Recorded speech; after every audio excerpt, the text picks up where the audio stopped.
desvendando textos difíceis da Bíblia, com o pastor Pedro Moura, aqui na Rede 316, todas as sextas-feiras, às 10 horas da manhã, horário de Brasília. É tempo de desvendar mais um texto de difícil compreensão nas Escrituras. Começamos aqui o nosso Desvendando Textos, e hoje não só da Bíblia, né? Começamos já com o Itabaianinha, desvendando esse mistério aí, né, pastor? Que coisa boa. Então já aprendemos aí que Itabaianinha não vem de Itabaianinha, não, isso é folclore. Então, assim, na etimologia lá, Ita é pedra, então deve ser se referindo. Itabaiana é pedra de serra. É pedra de serra, então uma pedrinha de serra, Itabaianinha, pronto. Mas olha, Welber, eu vou levantar aqui pra você olhar minha camisa. Eita, olha aí, ó, que legal.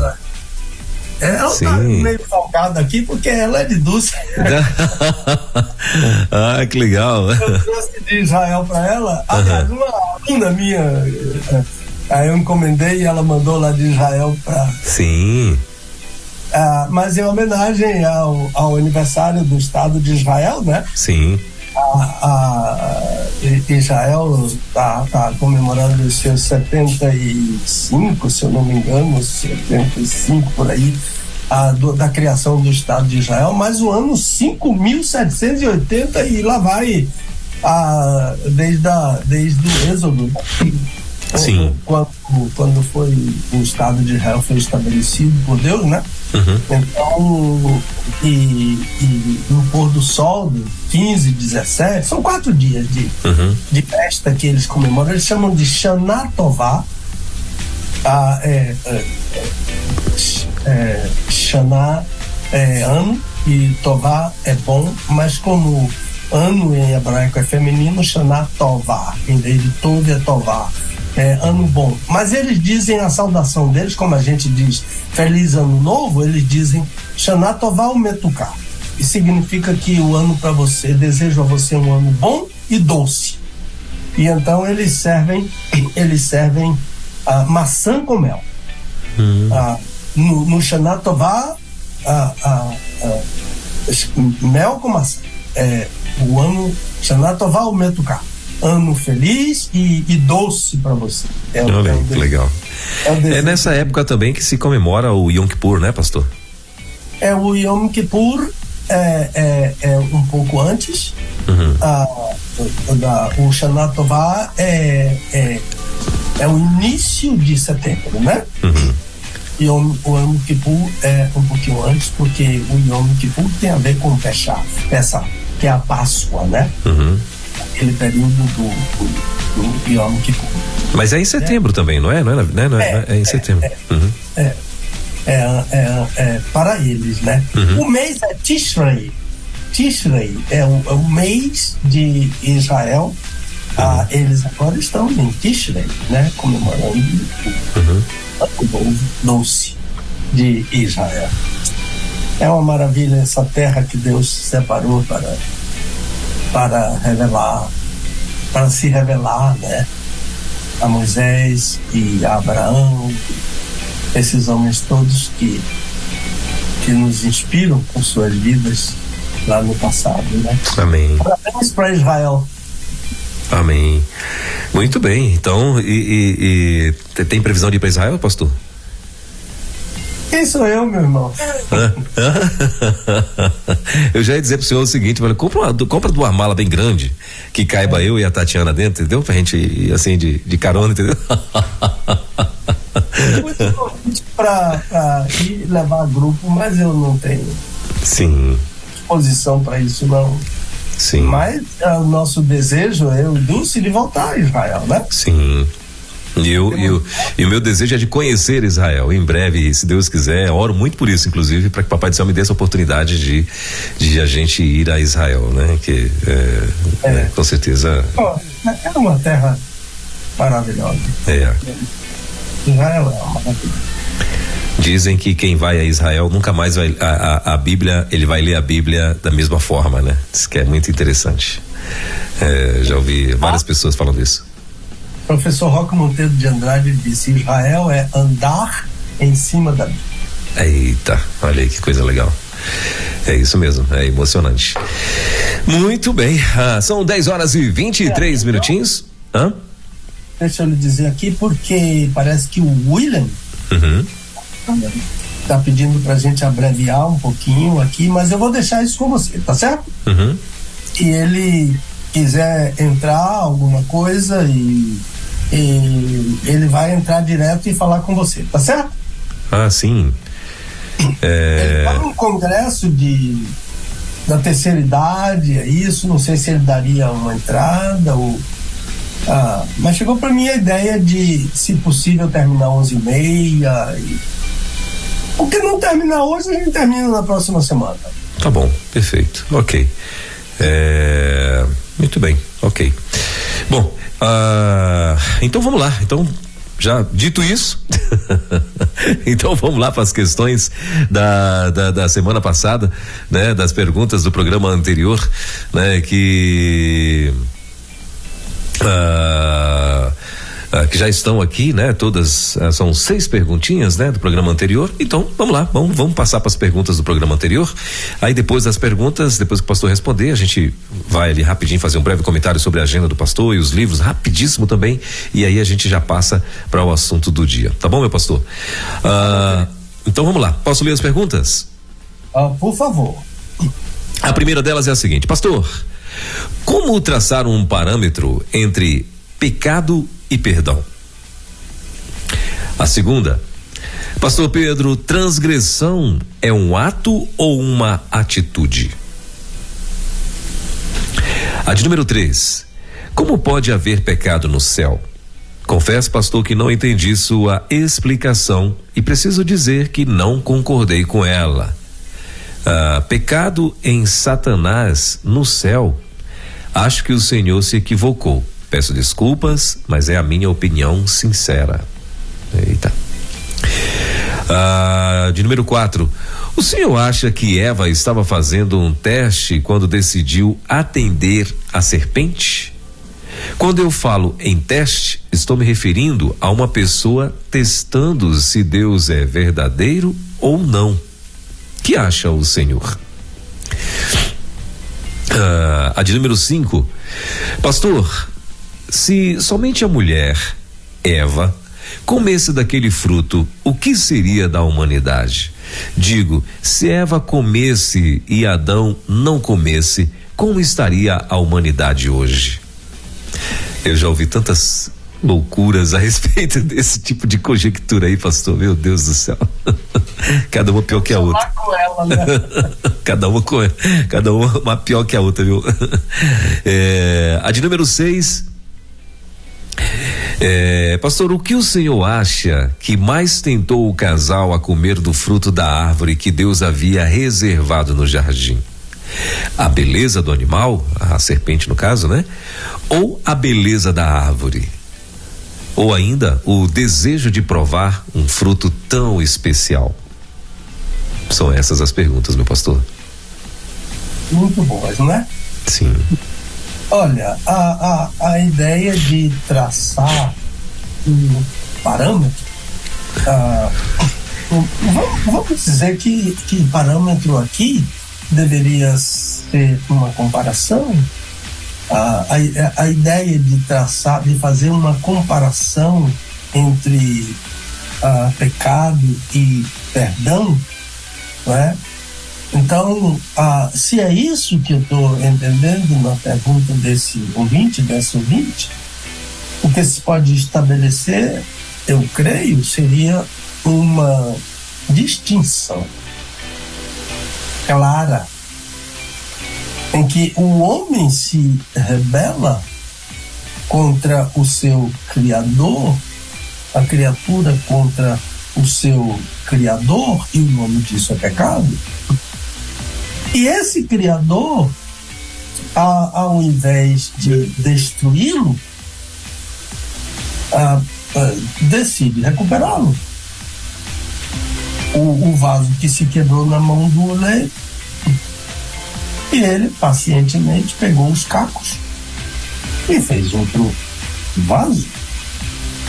Então a rebelião chama-se pecado, mas a ação do oleiro, a ação do Criador, é trazer de volta o rebelde. Pecado é rebelião, então a gente vai usar sempre a ideia de rebelar-se como a ideia de pecar. Rebelião, rebelar-se com a ideia de pecar, o verbo. E rebelde, a ideia de pecador, o substantivo. Então essa preocupação implica trazer o rebelde de volta ao seu eterno plano de amor. Então isso é uma comparação ou uma distinção, né? O hino antigo, né? 123 do cantor cristão, Alvos Mais que a Neve, afirma que os pecadores se apresentam perante Deus lavados, com roupas que tão alvas. Então, os rebeldes lavados, os rebeldes purificados, os rebeldes salvos, né? Ele diz, sim, neste sangue lavados, mais alvos que a neve, mais alvo que a neve será. Então, o parâmetro aqui, para mim, seria mais a ideia de eu intentei o mal e ele me fez o bem. Eu não só intentei o mal, eu pratiquei o mal, mas ele me recuperou e me tornou bom perante ele. Esse é um dos problemas de Satanás, sabia? Porque a ideia de Satanás é que no Éden ele estragou tudo. De fato ele estragou tudo, mas ele foi derrotado porque na cruz Deus recuperou tudo. Deus perdoou tudo. As consequências do pecado são evidentes, estão aí, né? E o mundo é uma prova disso. E isso entra até na questão: existe um diabo ou não existe um diabo? O mundo é a prova. O mundo é uma prova de que é uma realidade a existência desse anjo aqui na Terra. A outra pergunta é, pastor Pedro, transgressão é um ato ou uma atitude? As duas coisas. A atitude e ato, né? Transgressão é atitude e atitude é sempre fora o íntimo. A atitude está sob o controle da pessoa e de mais ninguém. Ninguém tem acesso, por exemplo, à minha atitude. Eu não posso ser julgado em um tribunal por uma atitude. Ninguém pode. Por quê? Porque o juiz não tem acesso à minha atitude.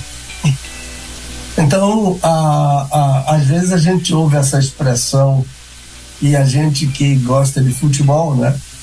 Às vezes a gente ouve essa expressão de comentaristas que o time não teve atitude. E daí? Quem é que sabe qual é a atitude? Isso é estranho. Porque enquanto eu não verbalizar, ninguém sabe qual é a minha atitude. Agora, quando eu verbalizo, aí sim. E quando eu ajo de acordo com a minha atitude, isso é um ato. Então, quando eu tomando o exemplo do sinal de trânsito, que a gente falou a semana passada, antes de chegar ao sinal e antes de passar pelo sinal, eu percebo que ele está vermelho. Nesse instante, eu decido que vou passar assim mesmo, não importa a cor. Então, isso é atitude. É fora o íntimo. Agora, eu decidi intimamente passar sobre o sinal vermelho e passei, é um ato. Mas as pessoas que estão comigo no carro, se eu não verbalizar, não sabem qual será a minha atitude. Mas depois que eu passar, eles vão dizer: e você passou no sinal vermelho. Foi o ato. Mas a atitude eles não tomaram pé. Então, transgressão é atitude e é ato. Eu sei que Deus condena, mas eu decido intimamente que vou me rebelar. Então, intimamente é atitude. O ato só acontece quando eu me rebelo de fato e protagonizo aquela decisão que eu tomei no íntimo. Então, só Deus pode julgar atitudes. Juízes humanos julgam atos. Por isso que Jesus disse que o pecado procede do coração. Então está lá dentro. Ninguém sabe o que se passa no meu coração, até que eu verbalize. E o ato é até que eu dê consequência prática àquilo que eu alimentei no meu coração. Transgressão é um ato, é uma atitude que pode se transformar em atitude antecede o ato. A atitude só Deus tem controle, e a pessoa. O ato, todo mundo que tomou conhecimento. Como pode haver pecado no céu? Confesso, pastor, que não entendi sua explicação. E preciso dizer que não concordei. Duas coisas tão interessantes aqui na pergunta dele. Ele não entendeu e não concordou. É muito interessante, né? Pecado em Satanás, não no céu. Olha, que coisa. Acho que o Senhor se equivocou. Peço desculpas, mas é a minha opinião sincera. Não tem problema nenhum. Não precisa pedir desculpas nenhum. Concordar e discordar é um direito seu. Pode mandar sem concordar mesmo, que a gente vai tentar, de alguma forma, ajudar. Mas eu também discordo dele. É porque o pecado começou no céu. Mas se Satanás estava no céu, era lá que ele vivia. Ele era um anjo de Deus, um anjo importante de Deus, talvez o mais importante, né? Satanás no mesmo nível, né, dos arcanjos de Deus. Então, mas o pecado começou lá, porque era lá que ele vivia. Então, o irmão diz assim: pecado em Satanás, não no céu. E eu digo ao meu irmãozinho: pecado em Satanás e no céu, porque era lá que Satanás estava. Então, a pergunta dele é: como pode haver pecado no céu? Essa pergunta está um pouquinho estranha, porque a pergunta não é como pode haver pecado no céu, mas como pôde. Pode é presente. Eu posso, tu podes, ele pode. Então, quando eu digo como pode haver pecado no céu, significa que agora no céu tem pecado.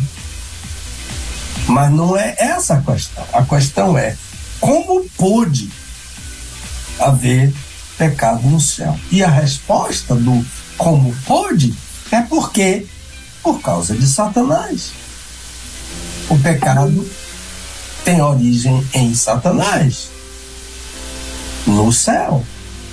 Mas ele não está mais lá no céu, porque Satanás foi expulso do céu. Por que ele foi expulso? Porque ele era muito bonzinho? Porque ele adorava Deus? Porque ele servia a Deus como Deus o fez para servi-lo e adorá-lo? Não, porque ele era mau. Porque ele engendrou dentro dele o mal. E ele conseguiu convencer miríades de anjos. E esses anjos pecaram com ele. Então, a ideia é: Satanás e seus demônios foram expulsos do céu. E o pecado entrou no mundo, depois que eles foram expulsos. Mas eles começaram a pecar lá no céu. O senhor acha que Eva estava fazendo um teste? Coisa boa, uma mulher fazendo um teste. Quando decidiu atender a serpente, quando eu falo em teste, estou me referindo a uma pessoa testando se Deus é verdadeiro ou não. O que acha o senhor? O mesmo que você acha, que ela estava fazendo um teste, sim. Eu creio que ela estava fazendo um teste. Afinal de contas, havia duas versões. E na cabecinha dela, a pergunta era: alguém está mentindo e alguém está falando a verdade. Eu vou testar qual das duas versões é verdadeira. Então, eu creio que a mulher tinha dúvida tanto em relação à palavra de Deus quanto em relação à palavra de Satanás. E nesse caso da dúvida, ela entendeu que seria melhor testar. E testou. Ela e o homem. Ambos ficaram duplamente em dúvida. Por isso testaram. Então, a dúvida em relação à veracidade de Deus foi o caminho que abriu a porta do pecado, que é rebelião, que é desobediência. Na cruz eu vi meu pecado, esse da rebelião, castigado em Jesus. Então, a dúvida em relação a se Deus é verdadeiro. Paulo fala sobre isso quando ele disse: seja Deus verdadeiro e todo homem seja mentiroso. É a comparação que existe entre Pedro Moura e Deus. E Deus é verdadeiro e Pedro Moura é mentiroso. E Deus é justo e Pedro Moura é injusto. E Deus é puro e Pedro Moura é impuro. E Deus é santo e Pedro Moura é pecador. Então, a dúvida em relação à veracidade de Deus abre porta para a rebelião, para a desobediência e ao pecado. Veja lá se isso ajudou de alguma forma ou não ajudou muito, ou ajudou pouco, e a gente está disponível nos e-mails e também em trazer novamente a questão para o programa. Pastor, se somente a mulher, Eva, comesse daquele fruto, o que seria da humanidade? Digo, se Eva comesse e Adão não comesse, como estaria a humanidade hoje? Bem, uma das ideias principais, há muitas ideias sobre isso. Mas uma das ideias principais é: se somente a mulher comesse, só ela morreria. Porque foi isso que foi dito. A ordem de Deus é clara: no dia em que você comer, você vai morrer.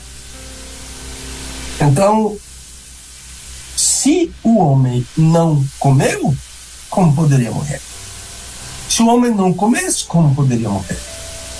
Então, o homem não morreria, de acordo com a instrução que foi dada por Deus somente à mulher. Agora, isso seria um problema muito sério, acarretaria um problema muito sério, porque aquela mulher, no caso Eva, de repente, não sei quando, iria morrer. E o homem iria ficar vivo. Ele teria que casar novamente. E daqui a pouco aquela outra ia morrer também. O mundo ia ser cheio de viúvos. E de repente o viúvo queria casar novamente. Mas a outra com quem ele casasse ia morrer também. Não estou dizendo que morrer imediatamente, porque não foi isso que aconteceu, não é? Certamente morrerás. E o diabo disse à mulher: você não vai morrer. E ela viu que o tempo ia passando e não morreu mesmo. Por isso que ela achou que a versão de Satanás era melhor do que a versão de Deus. Ela comeu e não morreu. Aí, e daí? Morri. Então, Deus é mentiroso e Satanás é verdadeiro. Essa a conclusão. Então, o homem ia casar com quem? Adão ia casar com quem? Com uma das filhas dele, ou das netas, ou das bisnetas. Mas sempre ia morrer e ele sempre ia ficar vivo. Mas isso pode ser jocoso, né? Essa ideia folclórica. Mas é isso que está dito no texto: se você comer, você morre. E se você não comer, você não morre. E se a mulher comeu sozinha, ela teria que morrer sozinha, né? Mas tudo isso é pura especulação, porque o homem pecou junto com ela, desobedeceu junto com ela, se rebelou junto com ela. Por isso, ambos morreram. O que o senhor acha que mais tentou o casal a comer do fruto que Deus havia reservado no jardim? A beleza do animal? A beleza da árvore? O desejo de provar um fruto especial? Eu acho que tudo isso que você listou, a beleza do animal. A gente não gosta da serpente.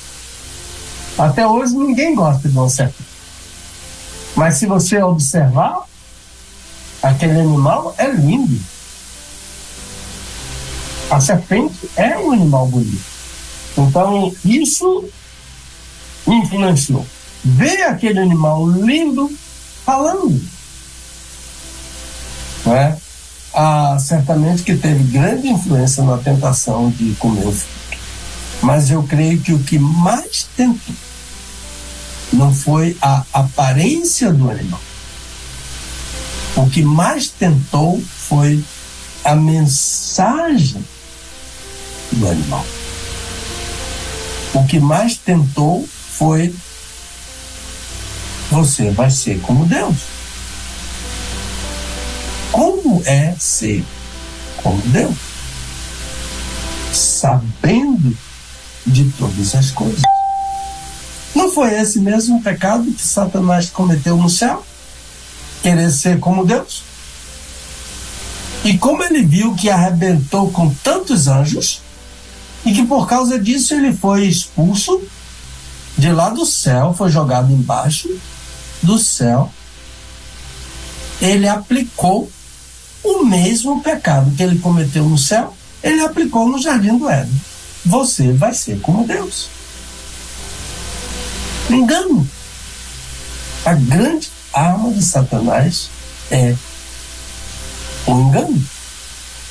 Por quê? Porque Satanás sabe que não ia funcionar. Ninguém vai ser como Deus. Ele foi expulso do céu porque quis ser. E aqui na terra ninguém vai conseguir isso. E então eu vou arrebentar com tudo que está lá embaixo, maravilhoso, que Deus criou naquele lugar. E arrebentou. Então a ideia de ser como Deus, isso foi o que mais motivou. Claro que comer de um fruto especial tentou a mulher. Vendo a mulher que a árvore era boa, tomou do fruto e comeu. E deu ao marido e ele também comeu. Mas aquela mensagem estava lá na mente: você vai ser como Deus. Quem tem hoje a tentação de ser como Deus está cometendo o mesmo pecado de Satanás. Os grandes homens, os grandes poderosos se sentem como Deus, mas os pequenos também, algumas vezes, se sentem tentados a ser como Deus. Sabe com quem você está falando? Essa expressão é: eu quero ser, eu sou Deus. Não se meta comigo porque eu sou Deus. É aí, meu irmão, mais ou menos. Eu acho que foi isso que aconteceu lá. A rebelião tá até hoje aí. O mundo é uma prova dessa rebelião. Muito bem. Brasília, aqui, tá cheio. Sabe por que você tá falando? Tá cheio desses meninos aí, achando tudo brincando de Deus. Mas uma hora a conta chega. Muito bom. Mas, gente, são 10h48 minutinhos em Brasília, 10h48 na nossa capital. Pastor, eu já ouvi, inclusive, alguém conjecturando também em cima disso daí, né? Se fosse só Eva que tivesse comido sozinha, que Eva morreria e Deus tiraria uma outra costela de Adão, para poder fazer uma outra Eva. E aí começaria tudo de novo. A bichinha, se ela pecasse de novo. E uma outra pergunta também, pastor, assim, claro, você não vai responder agora, é só uma viagem aqui, né? Que depois, se o senhor lembrar, o senhor traz uma resposta assim mais pensada. Mas assim, será que Eva não sabia da existência de Satanás? Eu acredito que sim, né? E que eu acho assim que esse exemplo ele ficou pra gente, que é pra gente também, né, pensar, o senhor falando aí, pra gente pensar também que todos nós sabemos da existência de Satanás, né? E todos nós, às vezes muitos de nós queremos crucificar a Eva, né? Mas todos nós agimos como ela, não é verdade? Arriscando, pagando pra ver, né? Se arriscando, colocando mesmo assim, né, a sua vida em risco e tal, e aí não aconteceu o que você achou que ia acontecer, aí falou, não morreu não, e vamos, até que uma hora o machado desce com vontade mesmo na orelha, e aí fica complicado. A ideia das costelinhas, a ideia das costelinhas, não, é uma costelinha só. E foi tirado e já fez. Todas as outras já estão com a costela de Adão. Só tem uma costela. E então ele tinha que casar com uma filha, com uma neta, com uma bisneta. Não vejo outra possibilidade. Sim. E como antes da lei o casamento consanguíneo não era pecado. Sim. Com a providência de Deus para criar uma humanidade, né? Ela vai se afastando, neto, bisneto, trineto, daqui a pouco não tem mais nem ligação. Sim. Quando o casamento consanguíneo só foi proibido com o estabelecimento da lei, né? Sim. Tanto que Moisés é filho da tia, o marido da mãe de Moisés, Anrão se casou com a tia, que se chamava Joquebede. Tia é irmã da mãe, ou irmã do pai, é muito próxima a tia. Hoje não tem casamento de tia com sobrinho, né? E a lei proibia isso. Então, vai por aí. É uma costelinha só. Uma costelinha só, né? Eu todas as outras, né? Muito bom. Mas é isso, meu pastor. Então vamos lá rapidinho, né? Então para sua agenda, como é que vai ser o fim de semana? Você vai estar por onde? Olha, deixe-me dizer que eu estive na primeira de Lobato domingo passado, mas sim, olha, aquela igreja toda assiste a Rede 316. Olha aí que coisa bacana. Pedro aqui da Rede 316, era mais a Rede 316 do que o pastor Pedro lá. Olha aí, legal. Muito linda a igreja. Pastor Bruno, a doutora Kátia são os anfitriões, nossos anfitriões lá. E sim, lá houve a abertura do mês de missões nacionais. Uma coisa linda. Que bacana. Né? A primeira de Lobato. Mas eu quero dar parabéns a uma sobrinha muito querida, a Miara Moura Neri. Ela é filha do meu irmão mais velho. Ela é líder junto com o marido, o bispo Miguel Ângelo Neri.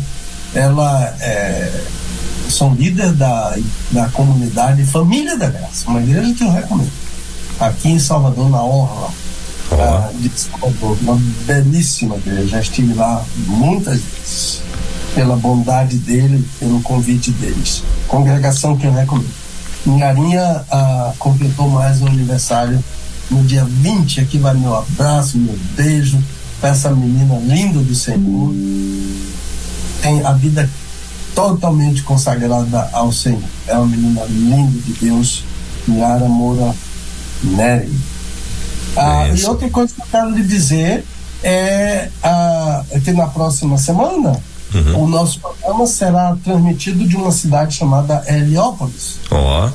Na Bahia, mas já perto de Sergipe. Sim. Vamos estar lá. O nome do pastor da igreja é Moura. Moura, olha aí que legal. Pastor Moura. Pastor Moura, que legal, bacana. Ele e a Luciana são os líderes dessa igreja, né? E essa igreja é uma igreja que foi organizada pela primeira igreja batista de Curitiba. E um trabalho missionário dessa grande igreja lá no Paraná. Agora também dá um alô para a irmã Leide, lá na primeira igreja batista de Irecê. Diz que essa igreja não perde, eu soube ontem, essa igreja não perde o programa Desvendando, e é uma igreja ligada no Rede 316. Isso. Primeira igreja batista de Irecê. Irecê, verdade. Na Bahia. Tem muito ouvinte mesmo. Preciso também fazer justiça à Igreja Batista do Garcia, não é? Sim. Porque a irmã Joana Moura, que é secretária da igreja, ela distribui a programação para a lista toda da igreja. Olha aí. Então, nossa igreja, a Igreja Batista do Garcia, é uma igreja que acompanha a Rede 316 e o programa Desvendando Versículos Difíceis da Bíblia. Eu acho que é isso que eu tenho aqui para falar. Se tem mais alguma pergunta aí sobre isso? Sim. Bom, aí para você que quer participar do nosso quadro, né, Desvendando Versículos Difíceis da Bíblia, você vai mandar para o e-mail a tua dúvida, né, a tua pergunta, a tua dúvida, para desvendando, no caso o e-mail, né, anota aí, desvendando versículos difíceis @gmail.com. Esse é o e-mail para você tirar dúvidas, para você estar enviando aí as tuas perguntas, né? E aí o pastor, ele vai estar selecionando essas perguntas e trazendo aqui pra gente. Lembrando que é por ordem de chegada. Vai chegando, agora se coincidir com uma outra pergunta que já apareceu por lá, que com certeza normalmente coincide, porque são muitos e-mails chegando todos os dias. Então, aí ele, claro, ele junta ali e faz um resumo e traz essas perguntas pra gente dentro do tema que for abordado aqui e tal. Ok? Então, desvendando versículos difíceis @gmail.com. Esse é para você tirar dúvidas. E como você sabe, ou para você que não sabe, pastor Pedro Moura tem aí vários livros escritos, né? Dentre eles, o mais novo agora foi o Desvendando Versículos Difíceis da Bíblia, volume 1, né? Então, esse é o que é o grande do momento, né? O que está aí arrebentando, né? E o Brasil e gente fora do Brasil também adquirindo. Então, se você ainda não tem o teu e gostaria de adquirir, o e-mail para você adquirir é ministériopastorpedromoura@gmail.com. Esse é o e-mail para você adquirir aí um dos livros.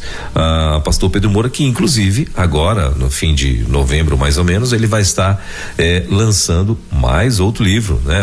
E esse agora vai ser o livro de Jonas, né? Ele vai estar comentando sobre o livro de Jonas e tenho certeza que vai ser mais um livro que vai abençoar muito aí todo mundo, não é isso, meu pastor? É final de novembro mesmo, né? Ele entrar na editora, não é? Sim. Porque o lançamento dele vai ser, com segurança, vai ser na convenção em Foz do Iguaçu, né? Foz do Iguaçu. Se ele já estiver pronto antes disso, sim, certamente algumas igrejas sempre estão convidando para lançamento. Aí a gente vai avisando à medida que for acontecendo. Mas os irmãos que forem a Foz do Iguaçu certamente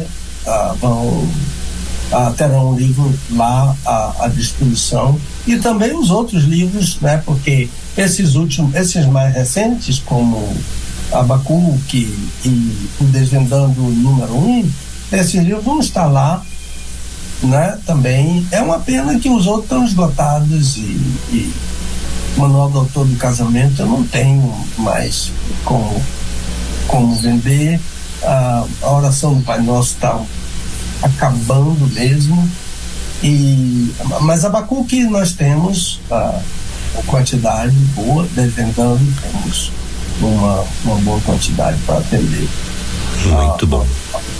Irmãos, viu? E o João não vai. O João não está aqui na minha cabeça, mas a gente vai tá adiantado nele. Aí uma semana adianta mais um pouco, outra não. Mas a gente, com fé em Deus, a gente sempre é assim, porque sempre tem dificuldades. Sim. E às vezes você passa um dia todo em um versículo e você não consegue. Escreve, depois que lê, diz, isso não tem nada a ver. Aí tem que tirar aquilo. Eu nunca jogo fora. Sim. Eu tenho uma pasta que eu jogo lá, nessa pasta não presta. Jogo lá, depois a gente vai dando uma olhada, né? Aí olha de novo e diz, não, presta, então vem pra cá de novo. É como quem chupa umbu. Conhece umbu, não conhece? Sim. A fruta, não sei se lá no norte tem, mas é uma fruta característica do Nordeste, e principalmente dessa região aqui da Bahia, do árido, umbu. Bota uma bacia de umbu, aí a gente vai pegando os melhores. Pega um, tá ruim e joga lá. Mas quando acaba de comer os bons, a gente acha que o ruim tava bom também. Pega de volta. Olha aí. Então tá certo, é por aí então, né? Muito bom. E se você quiser conhecer os outros exemplares, né? E quiser de repente conhecer e ver se ainda tem e tal, o pastor disponibiliza lá no Facebook para você conhecer o Facebook, que é Pastor Pedro Moura, não é isso, pastor? PR Pedro Moura, né? PR Pedro Moura, lá no Facebook você vai procurar e lá tem os livros para você conhecer todos os livros, e aí claro, o que ainda der para que ele possa disponibilizar para você vai encomendar e com certeza vai chegar aí na tua casa, tá bom? Muito bem, meu pastor, então vamos lá, vamos para o assunto de hoje? Vamos sim, por favor. Muito bem, bom, o assunto de hoje é do cemitério para o céu. Esse é o tema, né? Do cemitério para o céu. E o texto que o pastor vai estar usando como referência aqui é Efésios capítulo 2, versículos de 1 a 10. Efésios 2, versículos de 1 a 10. Esse é o texto para o nosso tema de hoje. Peraí, só um pouquinho, pastor. Pode ler, pastor, já o livro de Efésios, o capítulo 2 de Efésios aqui? Por favor, meu irmão. Sim, então, é lindo esse texto, muito lindo. Então vamos lá. Efésios capítulo 2, versículos de 1 a 10. Ele, Deus, vos vivificou, estando nós mortos nos vossos delitos e pecados, nos quais outrora andastes, segundo o curso deste mundo, segundo o príncipe das potestades do ar, do espírito que agora opera nos filhos da desobediência, entre os quais todos nós também antes andávamos nos desejos da nossa carne, fazendo a vontade da carne e dos pensamentos. E éramos por natureza filhos da ira, como também os demais. Mas Deus, sendo rico em misericórdia pelo seu muito amor, com quem nos amou, estando nós ainda mortos em nossos delitos, nos vivificou juntamente com Cristo. Pela graça sois salvos. E nos ressuscitou juntamente com Ele, Cristo. E com Ele, Cristo, nos fez sentar nas regiões celestiais em Cristo Jesus, para mostrar nos séculos vindouros a suprema riqueza da graça, pela sua bondade para conosco em Cristo Jesus. Porque pela graça sois salvos, por meio da fé, e isto não vem de vós, é dom de Deus. Não vem das obras, para que ninguém se glorie, porque somos feitura de Deus, criados em Cristo Jesus para boas obras, as quais Deus antes preparou para que andássemos nelas. Esse é aí então Efésios capítulo 2, versículos de 1 a 10. E vamos lá para as perguntas, meu pastor. São 5 perguntas, né? E a primeira dela diz o seguinte: pode mandar, pastor? Por favor, meu irmãozinho. Pastor, qual a diferença entre delito e pecado? A de número 2: como entender a expressão curso deste mundo? Quem é, pastor, o príncipe das potestades do ar? Se for possível, peço que o senhor explique isso. A de número 4: pastor, como é e o que significa ser feitura de Deus? Tem a ver com a criação narrada em Gênesis? E a de número 5: pastor, eu tenho muitas perguntas sobre esse texto, que eu amo demais, mas eu prefiro pedir que o senhor faça uma explanação dele, e agradeço muito. Essa aí foi a de número 5, meu pastor. Contigo. 3 ou 4, 5 pessoas. Eu acho que cada pergunta é de uma pessoa aí, diferente. Esse último é que pediu a explanação do texto. Sim. Mas olha, na leitura que você fez, o Elber, o pronome às vezes é de primeira pessoa singular, comum, para homem e mulher, e outras vezes é de segunda pessoa. Então, quando aparece nós, é Paulo e os judeus. Quando aparece vós, são os goim, nós, gentios, goim. Então, mas tem uma hora que ele disse que está todo mundo no mesmo balaio, como os demais.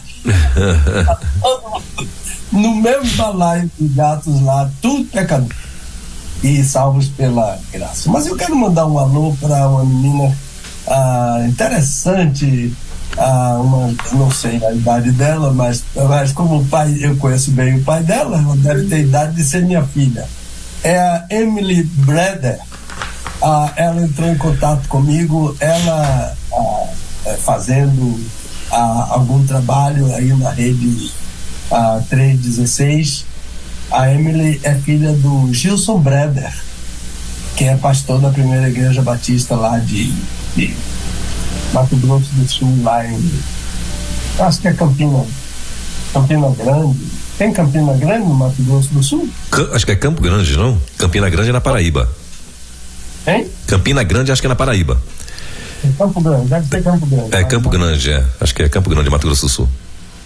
Mandar um abraço para ela, desejar um bom trabalho para ela na rede 316 e explicar. Eu ontem dei uma explicação que ela só tinha a informação do cemitério para o céu, e isso não comunica muito, né? E então nós demos uma explicaçãozinha para ela e estamos disponíveis aqui para ajudar, porque eu sei que o trabalho dela vai ser de grande ajuda para o nosso trabalho. Amém. Aqui na rede 316 e no Desvendando Versículos Difíceis da Bíblia. Então, qual a diferença entre delito e pecado? A gente tem que partir aí da etimologia, não é? A palavra delito é uma palavra, pecado é outra palavra na língua grega, né? Então, a palavra delito, paratoma, veicula a ideia de uma pessoa que estava andando por aí e pisou em falso. Isso é paratoma. Andando, descuidou, pisou em falso, torceu o joelho, alguma coisa, torceu o tornozelo, alguma coisa. É pisar em falso. Paráptoma. A outra é hamartias. E hamartias, que significa hamartia é pecado. Hamartias é o plural pecados, que é o ato de pecar. Hamartia veicula a mesma ideia do hebraico hatá, que é errar o alvo, falhar. Mas não é somente errar o alvo. Está o alvo ali, a flecha foi jogada, mas essa flecha não alcançou o alvo, ela ficou aquém do alvo, mas ela ficou fora. Se ela passasse, ela não atingiria o alvo, ela passaria fora do alvo. Então, hatá em hebraico é errar o alvo, mas ficar aquém e fora do alvo. Essa é a ideia de hatá. Observe que são sinônimos. Hamartia e hatá, hamartia em grego e hatá em hebraico, são sinônimos. Todos dois veiculam a ideia de pisar em falso. Todos dois veiculam a ideia de errar aquele alvo. Por isso a desobediência, por isso a rebelião. Tem um alvo, mas eu não fui lá. A ideia de rebelião. Como entender a expressão curso deste mundo, que está no versículo 2 do seu texto, e eu estimulo você a sempre acompanhar com uma Bíblia, de preferência de papel, e ainda mais de preferência uma versão boa, e a melhor é a versão batista da Bíblia, a Almeida revisada, de acordo com os melhores textos hebraico e grego. E então, acompanhando, porque você pode anotar, né? E nesse versículo aparecem duas palavras para mundo. São pelo menos 3 palavras no Novo Testamento para mundo, mas duas ocorrem aqui nesse texto. É cosmos e aion. Duas palavras terríveis, porque cosmos é o mundo que odeia a igreja, de acordo com João capítulo 17. O mundo vos odiou porque odiou primeiramente a mim. Esse mundo é cosmos, ele odeia a igreja. E a outra é aion, aion, A-I-O-N, que é o sistema perverso. Aion é um sistema. Aion pode ser um tempo estabelecido, uma era estabelecida. Mas aion é sobretudo um sistema que quer destruir você, que quer destruir seus filhos, que quer destruir sua família. Já observou como esse aion está presente hoje? O que é a família hoje para esse aion? O que é a família hoje para a política brasileira? O que é a família hoje para esses grandes líderes no judiciário? Estão sabendo que a ministra Rosa Weber vai estabelecer agora o direito ao aborto. Mamãe, você pode matar seu filhinho. É isso que a ministra vai estabelecer. De onde vem isso? Desse aion, desse sistema perverso que está tomando a cabeça dos poderosos. E isso é um direito da mulher, de não ter o filho. Uma vez eu ouvi o presidente Luiz Inácio Lula da Silva dizer: se eu não quero ter meu filho, tem um vídeo aí. Eu tenho esse vídeo. Se eu não quero ter meu filho, eu tenho direito a não ter meu filho. Isto é, se eu quero matar meu filho, eu tenho direito a matar meu filho. Ninguém jamais viu a Deus. É o Aion. E então, se a gente segue essa agenda, a gente segue esse Aion. Se a gente segue a ministra Weber, a gente segue este Aion. Quem está usando a ministra não é Deus. Deus é a favor da vida. Não matarás.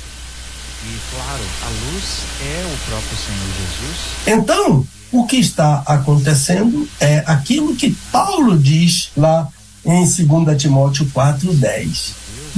Demas, ele, jovem pastor, me abandonou, amando o presente Aion. Amar o presente Aion é abandonar a doutrina dos apóstolos. E a igreja, para ser apostólica, digo sempre isso e não me canso de repetir. A igreja, para ser apostólica, ela não tem que ter o nome apostólico. Igreja apostólica disso, daquilo e daquilo. A igreja apostólica é a igreja que segue a doutrina dos apóstolos. Atos 4, versículo 42. Seguir a doutrina dos apóstolos. Então, o que a ministra está seguindo é o Aion, que destrói a família. Quando ela diz que a mulher tem direito ao aborto. Mamãe, você está de parabéns. Você pode matar, você já pode matar seu filho. Assinado, ministra Rosa Lima. Embaixo, assinado, o Aion, que quer destruir a sua família. O curso do mundo, meu irmão, o que acontecia naquele período, como um tempo, era uma era determinada. Quem é o príncipe das potestades do ar? Se for possível, peço que o Senhor explique isso. Esse príncipe é Satanás. A palavra príncipe significa primeiro. Ele é um arquegon. Enarquei no princípio. Está lá em João capítulo 1, versículo 1. Enarqueiton hologos, no princípio era o verbo. A palavra arquei, Satanás tem esse nome. Ele é um arquei, ele é um arquegon. Ele é um príncipe. Primeiro, eu não sei porquê, talvez o primeiro que desobedeceu. Talvez o primeiro que pecou. Por isso ele é. Jesus disse que ele é um príncipe. João 16, versículo 11. Jesus diz que Satanás é um príncipe. E Paulo apóstolo afirma nesse nosso texto que ele é príncipe das potestades. Isto é, ele governa todos os demônios, sendo o primeiro deles. Os demônios são governados por um príncipe, que é um demônio, o principal deles. Esses demônios habitam nos ares. Eles são desincorporados. Eles precisam de um corpo para habitarem. Lembra-se que o gadareno, o demônio que foi expulso do gadareno, chamava-se Legião, precisava de um corpo. Eles estavam naquele homem. Mas quando eles foram expulsos, eles foram para os porcos. Eles precisam de um corpo. E Jesus explicou por quê. Porque fora do corpo eles não têm descanso. Por isso que Jesus disse em Mateus capítulo 12, que quando o espírito imundo sai de uma pessoa, vaga procurando, sai de um corpo humano, ele fica vagando à procura de descanso. Não tem descanso fora do corpo.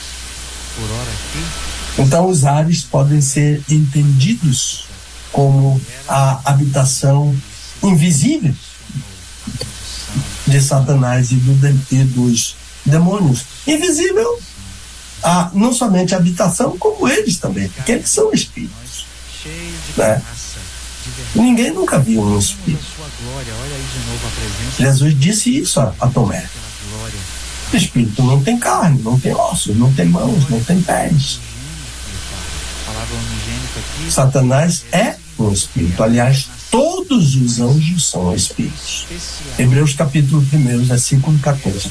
Todos os anjos de Deus e os demônios, todos eles são espíritos. Como é e o que significa ser feitura de Deus? Tem a ver com a nossa criação, como narrada no livro do Gênesis. A palavra feitura é uma palavra interessante. É a palavra poema, que é a nossa palavra poema em português, por via de transliteração, não é de tradução, por via de transliteração, porque é exatamente poema em grego, poema em português por transliteração, aquele método que busca a semelhança dos sons, enquanto a tradução busca a semelhança da palavra. Então a palavra feitura a palavra feitura é a palavra poema. Nós somos um poema. O homem é um poema de Deus. Mas aqui Paulo se refere ao novo homem, né? Paulo fala sobre ele quando diz que o crente deve se despojar do velho homem e revestir-se do novo. Esse novo é um poema, porque ele foi criado não da criação original, mas em Cristo. Ele é criado em Cristo. Portanto, não é sobre a criação original no Éden que o apóstolo Paulo está falando, mas da nova criatura em Cristo, o que Jesus chamou de novo nascimento. É pelo novo nascimento que vem o novo homem. Exatamente aquilo que o socialismo, o marxismo e Marx usa, exatamente essa palavra, novo homem, essa é a expressão. Mas não é esse, o novo homem não é o homem do marxismo. Isso é falso. O novo homem é o homem nascido em Cristo. O novo nascimento. Mas Marx usou a Bíblia, e daí? A Bíblia Satanás usa a Bíblia. Marx usou a Bíblia como Satanás usa a Bíblia, para perverter a revelação de Deus. Não tem nada a ver o novo homem do marxismo como o novo homem em Cristo. O novo homem do novo nascimento. Então essa é a ideia de João capítulo 3, que Jesus Cristo disse: é necessário nascer de novo. Então Deus preparou para essa nova criação a prática das boas obras, para o crente andar nelas. As boas obras são uma virtude cristã. No capítulo 6 de Mateus, Jesus fala sobre 3 virtudes cristãs: as boas obras, a oração e o jejum. pequeno, mas tão rico. Boas obras, oração e jejum são a ideia disso. O que é que tem a ver essa feitura com a prática das boas obras? Esse poema de Deus foi criado para as boas obras. E as boas obras, diz Paulo, foram antes preparadas. Deus antes preparou. Antes da criatura, Deus preparou as boas obras. Esse advérbio antes não ocorre no original. E eu sei que a ideia de não ocorrer no original vai suscitar perguntas, pode mandar. Mas eu já vou dar um brief, um breve aqui, porque não ocorre no original, mas por que está na tradução? Por causa do verbo que Paulo usou. Então, trata-se de um aoristo, já expliquei o aoristo, mas sempre estão perguntando sobre o aoristo, e eu sei que o aoristo é difícil. E então, como estão o aoristo que Paulo usou para o proeitoimas, já está incluído aí a ideia de preparar por antecipação, por causa do aoristo. E então a tradução desse aoristo é preparar de antemão. Deus de antemão preparou para que andássemos nas boas obras, para que andássemos na prática das boas obras, para que andássemos na oração, para que andássemos no jejum, segundo Jesus Cristo. Ele vos vivificou, estando vós mortos nos vossos delitos e pecados. Ele é Deus, o Pai. O cenário desse texto é um cemitério. E observe que não parece muito, não desperta muito, mas tudo que está naquele texto ali aconteceu dentro de um cemitério. E cemitério quase sempre é um lugar bonito, não é? As pessoas gostam de ir. Em Salvador, o cemitério mais tradicional é chamado de Campo Santo. É o mais antigo cemitério do Brasil. Eu sei que alguém vai dizer, não é não, pastor, mas é. Porque há um cemitério no Rio de Janeiro, chamado British Burial. Este cemitério era um cemitério particular. Este cemitério era um cemitério para ingleses. Está até hoje lá na Gamboa. A Gamboa, ali próximo ao Santo Cristo, perto do Porto do Rio de Janeiro. Esse cemitério está lá.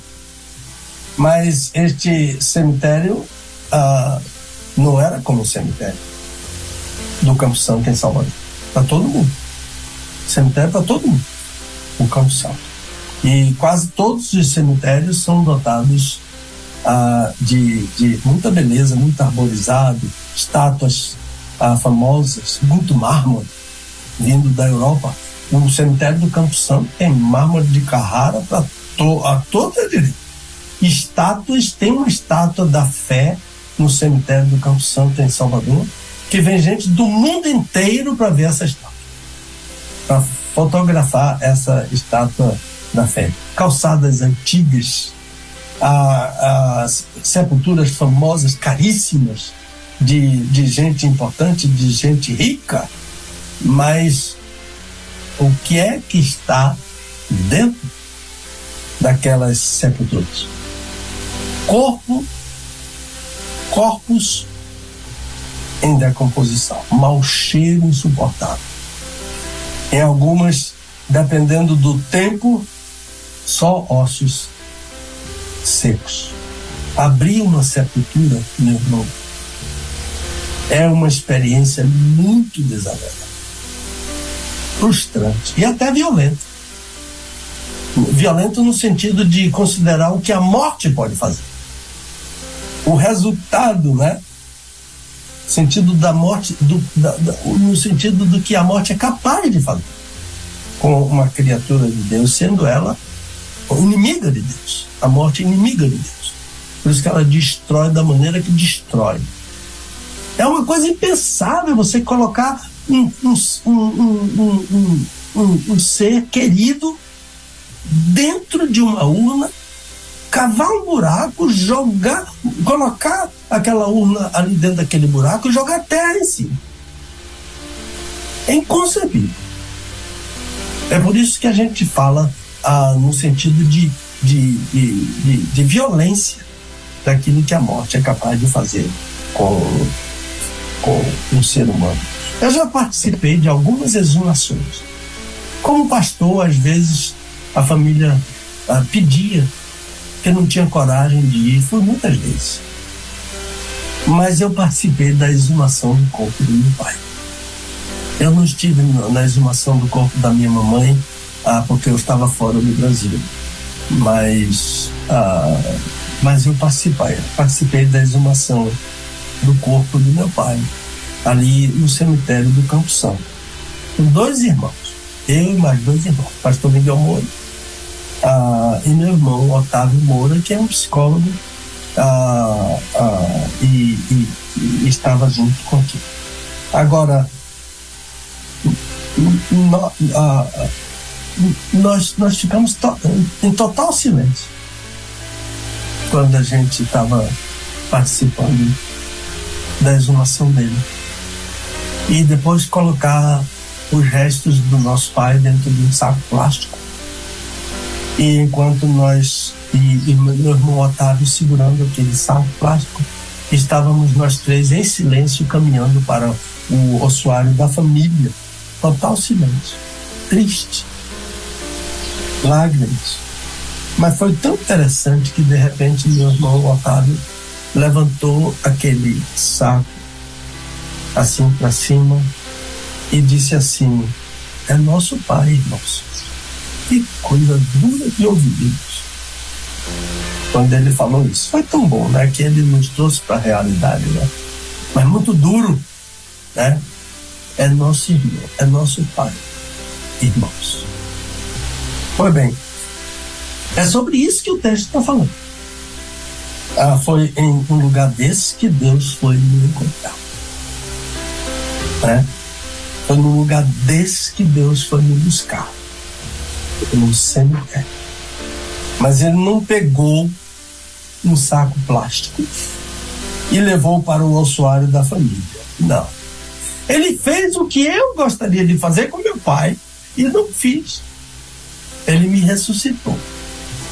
Não me colocou dentro de um saco plástico preto para o ossuário, como eu fiz com meu pai. Mas ele me deu vida. Além de eu estar podre e carregado de delitos e pecados, nos quais, continua Paulo, outrora andaste segundo o curso deste mundo, segundo o príncipe das potestades do ar, do espírito que agora opera nos filhos da desobediência. Era assim que eu estava. E foi assim que eu morri. Paulo disse que eu andava assim, totalmente afastado de Deus. Nesse estado, eu não queria nada com Deus. Eu queria o curso deste mundo, o aion, o cosmos. Eu já expliquei. 2 mundos que odeiam a Deus. Mas eu não estava nem aí para Deus. Vivo e convivendo com a morte. E manipula. Esse curso manipula. Um príncipe, o nome dele é Satanás, que quer dizer adversário, mas é ele. Satanás é o príncipe dos demônios. Um espírito, um anjo, que opera essa palavra. Cuidado com essa palavra. Marque essa palavra na sua Bíblia. E opera. A palavra operar, energel, essa palavra significa uma força sem desperdício. Aqui eu falei o verbo, né? Mas energontos. Essa palavra, isso é um genitivo, é um particípio presente. A ideia de força sem desperdício. Sabe o que é você tentar afastar uma pedra do meio da estrada para passar com seu carro e não conseguir? Isso é força desperdiçada. Satanás não desperdiça. Opera com eficácia nos filhos da desobediência. A tradução para fazer jus, né, ao verbo aqui é operar com eficácia.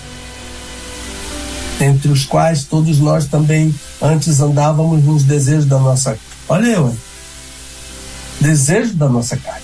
Filho da desobediência. Eu transitava numa boa entre os filhos da desobediência.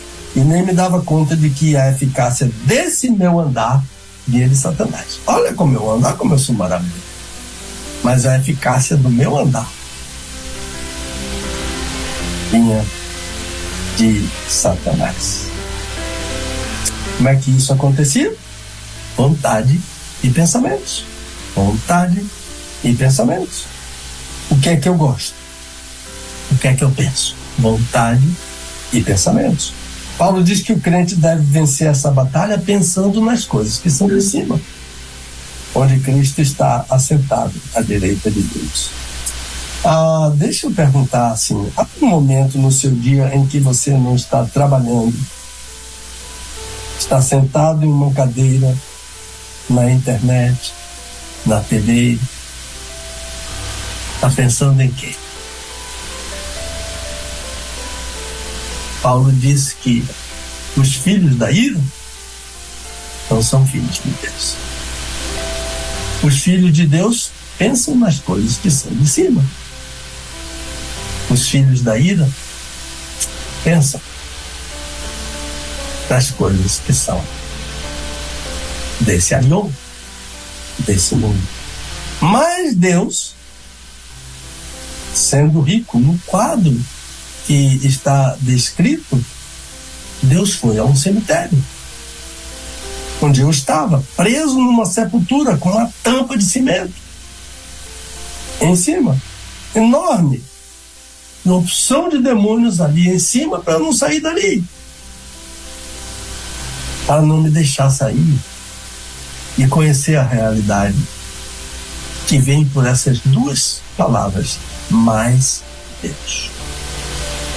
São três questões aqui. Deus é rico, ele tem uma conta bancária cujo saldo não se pode descrever. Você vai ao banco, pede seu saldo, o homem lhe dá um papel com seu saldo. Mas se você pedir para informar o saldo da conta de Deus, ele vai dizer: eu não tenho papel suficiente para entregar. Deus é rico. Mas se você chegar a Deus é cheio de misericórdia, a figura de uma conta bancária em que há dinheiro é só figura. Porque o que há, na verdade, na conta de Deus é a misericórdia. Né? Ele põe um miserável que está lá dentro daquela sepultura, apodrecendo em seu próprio coração. Misericórdia é miserere mais cordis. Miséria mais coração. O cego, na estrada de Damasco, gritou: Jesus, filho de Davi, tem misericórdia de mim. O que é que ele disse? Me ponha em seu coração. E Jesus fez isso. Deus fez isso no cemitério. E finalmente, amor, misericórdia, dia. essa preposição grega. Misericórdia através do amor. E esse amor é muito, diz Paulo, pelo seu muito amor. Estávamos mortos. Ele nos amou na situação em que nós estávamos. O que vivificou, tirou da sepultura, exumou. O que ressuscitou, exumou o cadáver e não colocou no saco. Deu vida. O cadáver saiu andando e fez sentar, isto é, do cemitério para o céu. De cadáver podre para um espírito eterno assentado. E essa posição é a posição que Deus quer para mim. Ele já fez isso. Deus não é uma criatura do tempo. Ele já nos colocou assentados à direita da majestade nas alturas. Mas eu vou experimentar isso depois da ressurreição. Quando eu ressuscitar. Mas isso já aconteceu para Deus. E em Cristo, assentados em Cristo, significa, dentre muitas outras coisas, que a ressurreição de Jesus é o modelo da minha ressurreição. Se está garantido que Jesus ressuscitou e assentou-se, está garantido que eu vou ressuscitar.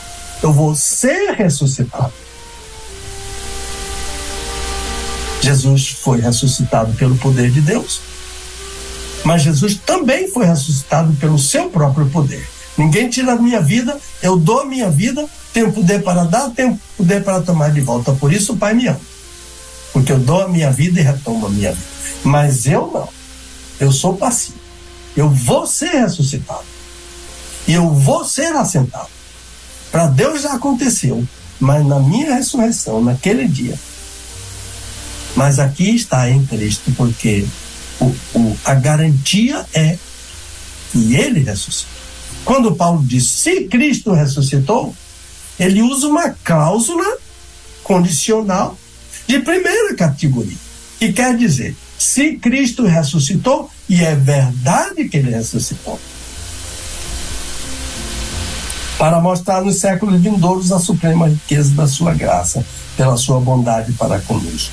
Na ocasião futura da nossa ressurreição, Ele vai exibir toda a eficácia do seu poder e a suprema riqueza da sua graça e da sua bondade, novamente, em Cristo. Sem Cristo, nada disso teria acontecido, porque na condição em que eu estava, podre numa sepultura, a santidade de Deus me fulminou, mas por causa de Cristo, por causa de Cristo, Deus foi a sepultura. A misericórdia de Deus é em Cristo. O muito amor de Deus é em Cristo. A ressurreição que Ele promove no cemitério é em Cristo. E Ele vai exibir isso ao mundo espiritual. Satanás, seus demônios, vão ver o que o amor de Deus fez por criaturas que Satanás quis destruir. A graça superou toda a ação maligna desse terrível anjo. Então, finalizando a questão de quem não crê na existência de Satanás, é mais grave ainda, porque esse de fato está totalmente enredado por ele, preso numa sepultura com legiões de demônios ali em cima, para que você não saia. Eu estava ouvindo o depoimento de um homem que se disse pertencer a uma religião de matriz africana e ele afirmou a não existência de Satanás.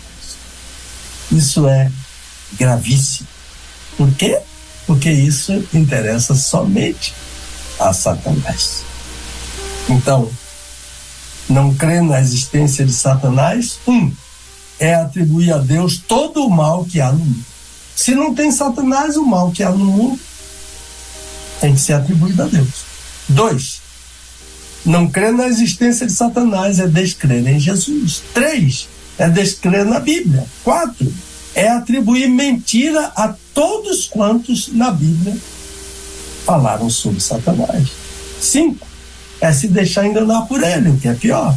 6, é se candidatar a viver uma eternidade juntamente com ele. Mas olha, você não precisa disso. O homem é o único intruso no inferno. Só vai para lá se quiser. Por quê? Por causa da graça. Pela graça sois salvos por meio da fé. O hino que vamos cantar no final desse programa fala em uma graça transbordante que Deus nos deu em seu Filho Jesus Cristo. Abraço, o Senhor te abençoe, meu querido ouvinte, da Rede 316 e do programa Desvendando Versículos Difíceis da Bíblia. É meu prazer e minha honra estar cada semana com você. Palavra, irmãozinho. Muito bem, agora 11h44 em Brasília, 11h44 na nossa capital. Você ouviu que tem um gatinho aí, né, pastor? Tem um gatinho aí. Tá mandando o rabinho aqui pra mim. Meu Deus, minha bateria aqui descarregou da minha câmera, né? Mas vamos lá, estamos resolvendo aqui. Enquanto eu resolvo. Eu prefiro a sua estampa. É, né? Tá bom. Enquanto eu resolvo, já eu tiro esse gatinho daí. Enquanto eu resolvo, eu vou pedir para o nosso querido pastor fazer, né? Aí o seu fechamento, por favor, sua conclusão. Rapidinho. A nossa condição do cemitério para o céu é pela graça. Nós somos salvos, não somos salvos pelas obras, mas para as boas obras. Rejeitar a graça é continuar no cemitério pelo poder de Deus. Eu ouvi uma senhora que era líder de um terreiro. Ela disse a meu pai assim: eu sei que o evangelho é a verdade, mas eu não posso seguir o evangelho. É rejeitar a graça, porque o único meio da salvação de Deus é a graça que está pregada no evangelho. A graça de Deus. Todo ensino de salvação pelas obras é falso. Eu recebi, aliás, às vezes recebo uma ligação telefônica. Uma pessoa que eu já expliquei por que eu não atendo, mas ela se diz da Legião da Boa Vontade, e ela me pergunta: o senhor não pratica as boas obras? E então, porque eu não contribuo para a Legião da Boa Vontade. Por que eu não contribuo? Eu digo a ela, mas ela não quer entender. Eu digo a ela: eu sou um pastor batista há 45 anos. Eu sou membro de uma igreja batista desde 1964. E a igreja batista pratica as boas obras. De modo que eu prefiro praticar as boas obras pela minha igreja do que pela sua legião da boa obra.